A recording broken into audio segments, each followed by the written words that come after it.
Julio Cortázar. Casa tomada. Nos gustaba la casa porque, aparte de espaciosa y antigua, hoy que las casas antiguas sucumben a la más ventajosa liquidación de sus materiales, guardaba los recuerdos de nuestros bisabuelos, el abuelo paterno, nuestros padres y toda la infancia. Nos habituamos, Irene y yo, a persistir solos en ella, lo que era una locura, pues en esa casa podían vivir 8 personas sin estorbarse. Hacíamos la limpieza por la mañana, levantándonos a las 7, y a eso de las 11 yo le dejaba a Irene las últimas habitaciones por repasar y me iba a la cocina.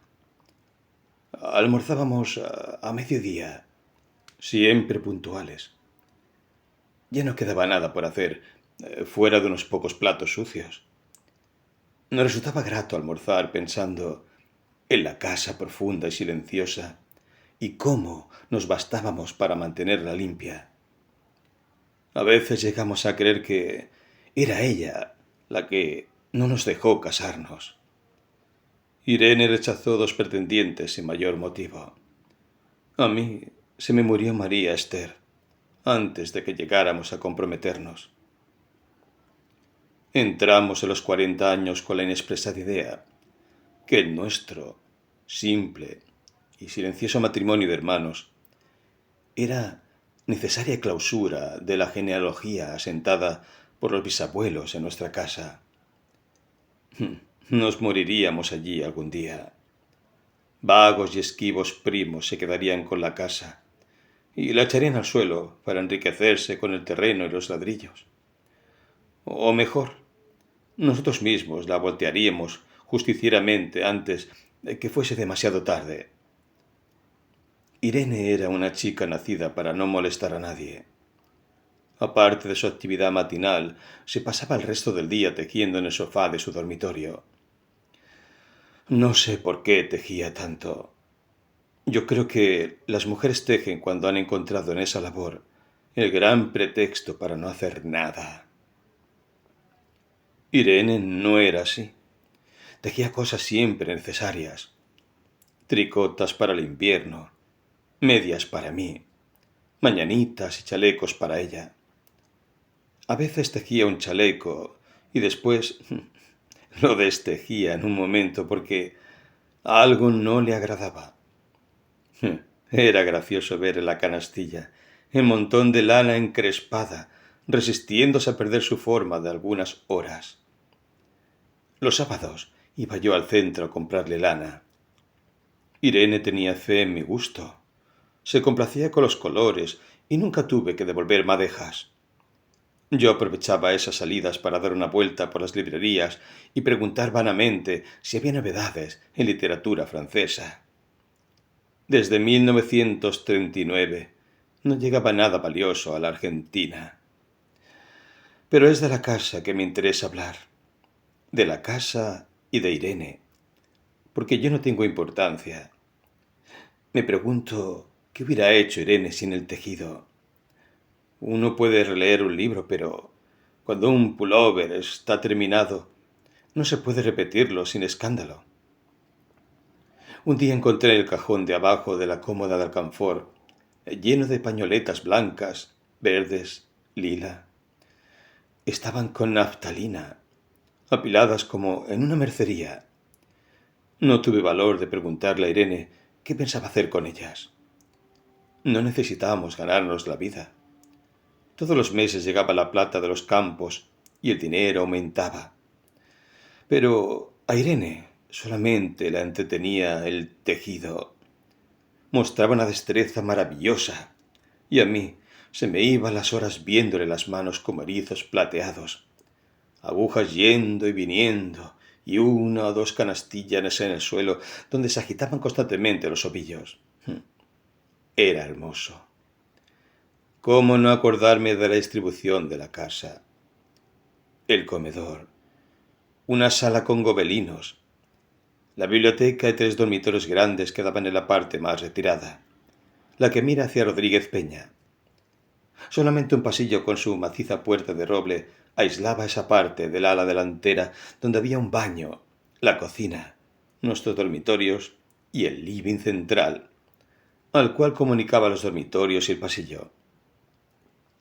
Se entraba a la casa por un zaguán con mayólica y la puerta cancel daba al living, de manera que uno entraba por el zaguán, abría la cancel y pasaba al living.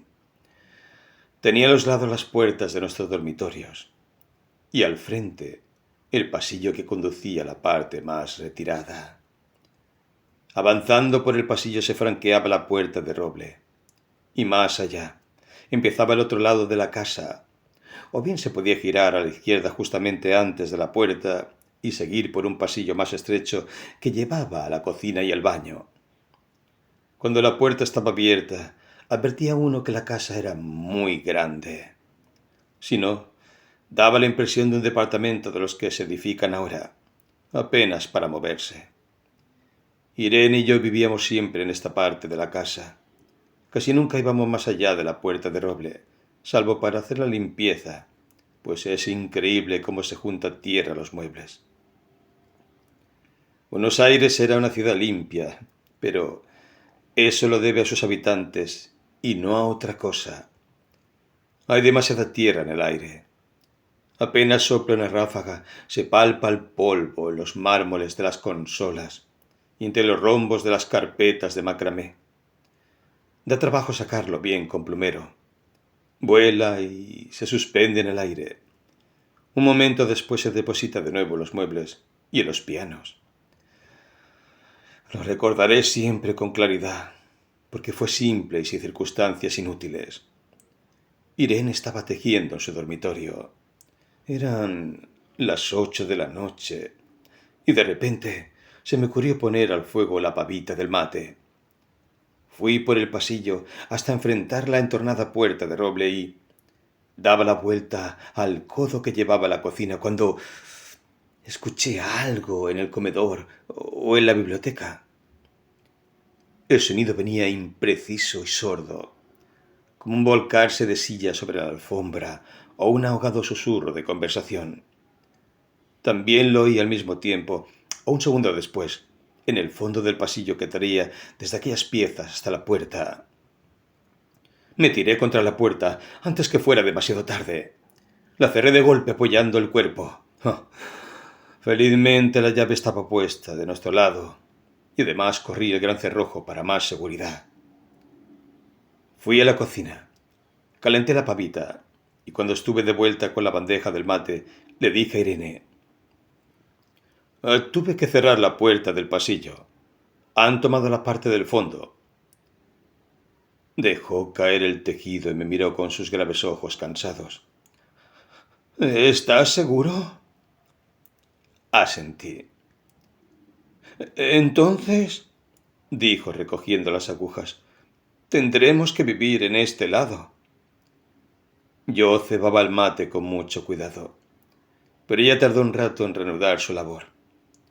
Me acuerdo que tejía un chaleco gris. A mí me gustaba ese chaleco. Los primeros días nos pareció penoso, porque ambos habíamos dejado en la parte tomada muchas cosas que queríamos.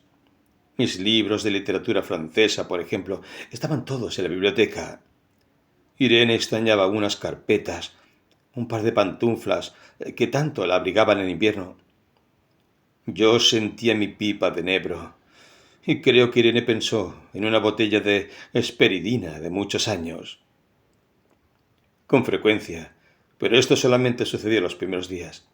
Cerrábamos algún cajón de las cómodas y nos mirábamos con tristeza. No está aquí. Y era una cosa más de todo lo que habíamos perdido al otro lado de la casa.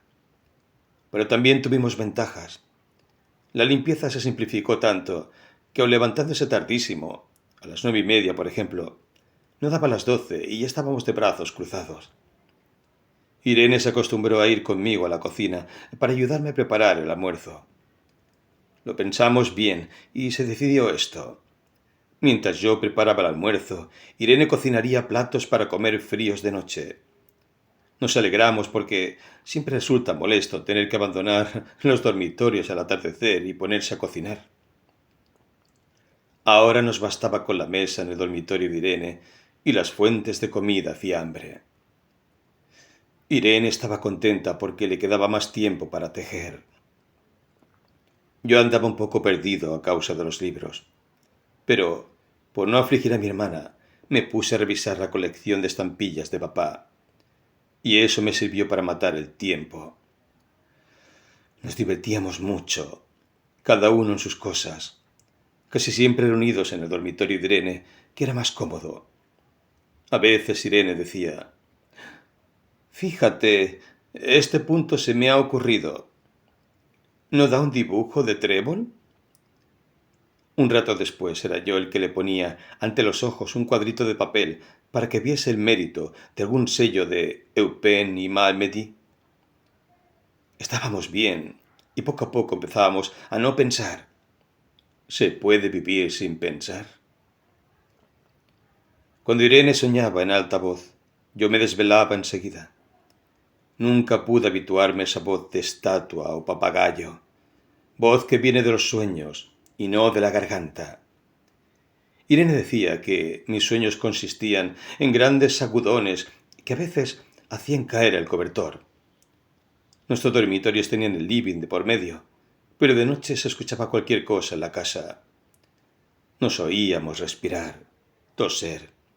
Presentíamos el ademán que conduce a la llave del velador, los mutuos y frecuentes insomnios.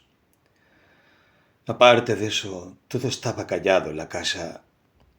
De día eran los rumores domésticos, el roce metálico de las agujas de tejer, un crujido al pasar las hojas del álbum filatélico. La puerta de roble, creo haberlo dicho, era maciza. En la cocina y el baño, que quedaban tocando la parte tomada, nos poníamos a hablar en voz más alta o Irene cantaba canciones de cuna. En una cocina hay demasiado ruido de loza y vidrios para que otros sonidos irrumpan en ella. Muy pocas veces permitíamos allí el silencio, pero cuando tornábamos a los dormitorios y al living, entonces la casa se ponía callada y a media luz. Hasta pisábamos más despacio para no molestarnos. Yo creo que era por eso que de noche, cuando Irene empezaba a soñar en voz alta, me desvelaba enseguida. Es casi repetir lo mismo, salvo las consecuencias. De noche siento sed, y antes de acostarnos le dije a Irene que iba hasta la cocina a servirme un vaso de agua. Desde la puerta del dormitorio, ella tejía. Oí ruido en la cocina. Tal vez en la cocina, o tal vez en el baño, porque el codo del pasillo apagaba el sonido.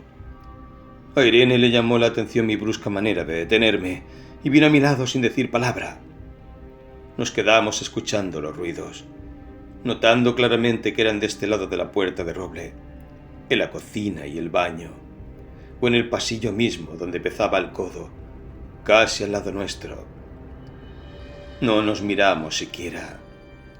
Apreté el brazo de Irene y le hice correr conmigo hasta la puerta cancel, sin volvernos hacia atrás. Los ruidos se oían más fuerte, pero siempre sordos, a espaldas nuestras. Cerré de un golpe la cancel y nos quedamos en el zaguán. Ahora no se oía nada. «Han tomado esta parte», dijo Irene. El tejido le colgaba de las manos y las hebras iban hasta la cancel y se perdían debajo. Cuando vio que los ovillos habían quedado del otro lado, soltó el tejido sin mirarlo. «¿Tuviste tiempo de traer alguna cosa?», le pregunté inútilmente. «No, nada». Estábamos con lo opuesto. Me acordé de los 15.000 pesos en el armario de mi dormitorio. Ya era tarde ahora. Como me quedaba el reloj pulsera, vi que eran las 11 de la noche. Rodeé con mi brazo la cintura de Irene. Yo creo que ella estaba llorando. Y salimos así a la calle. Antes de alejarnos tuve lástima. Cerré bien la puerta de entrada y tiré la llave a la alcantarilla.